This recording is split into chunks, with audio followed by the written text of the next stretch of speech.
Hello there, it's Mike from Paterson Photography and First Choice Photo here in Lethbridge, Alberta, Canada. Welcome back to my studio. So I want to talk a little bit this time about what to charge for your prices.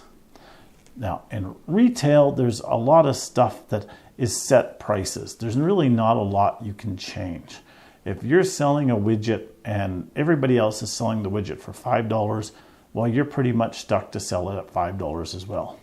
You may sell it for a little bit less, you may sell it for a little bit more, but you're pretty much stuck to sell it at that.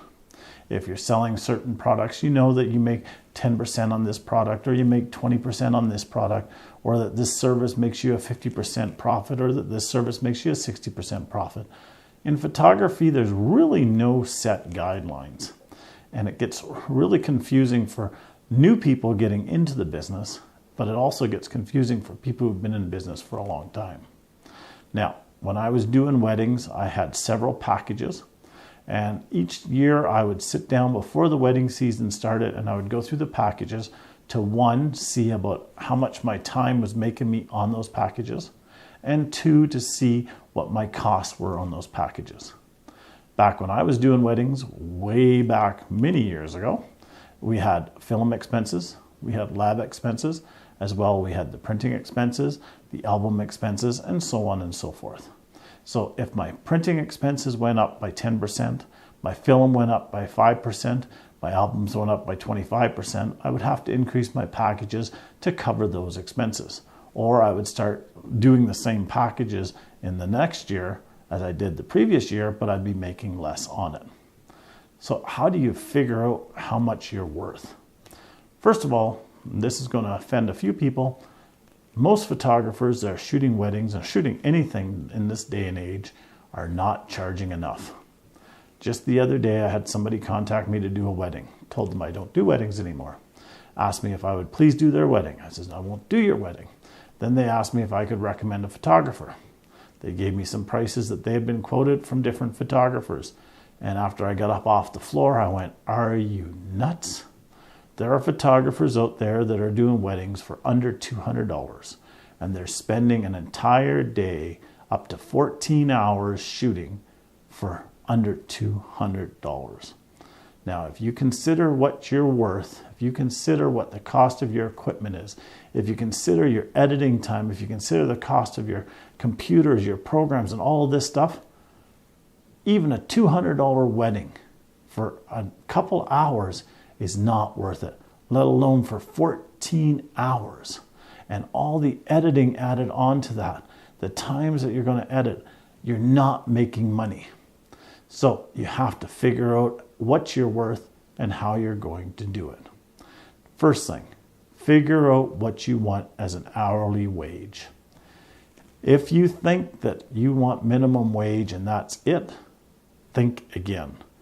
As a business, no matter what you do, your labor not only has to cover what you're making, so that you're taking home to pay your household bills and expenses, but it has to cover stuff for your business.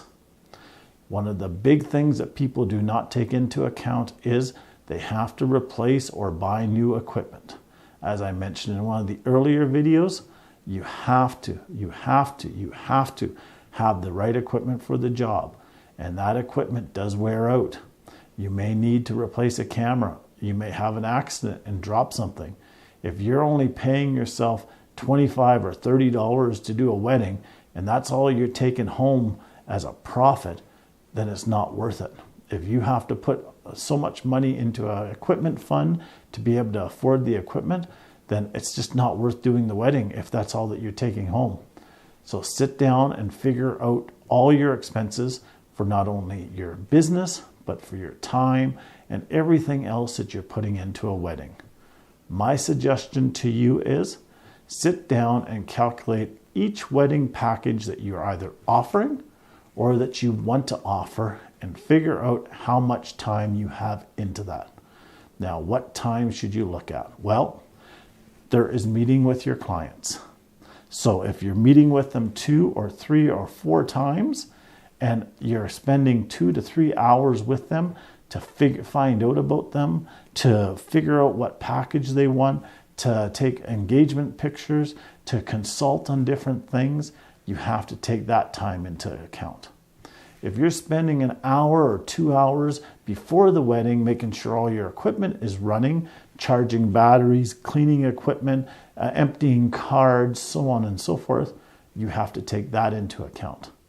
If you're then spending 5, 6, 10, 12, 14, however many hours, you have to add that up. But it doesn't stop there. From there, you have to figure out how much time it takes you after the wedding. I know many photographers who tell me that they spend 2, 3, 4 times as much time after the wedding editing files, I should say, and then what they do to shoot. So a 10-hour wedding all of a sudden has 30 or 40 hours of editing added onto that. When you calculate all that together and you figure out that you want to make $20 an hour to take home, and you find that you have 100 hours into that wedding, well, guess what? Your $200 package isn't even close to paying for your expenses, for your time, let alone for everything else. So next time I'm going to go a little bit more in depth as to how to figure out and how to calculate what you should be charging for your different packages. Thank you. Have a great day. Have a wonderful business. I hope you have much success. We'll talk to you soon back here at the studio. Have a great day.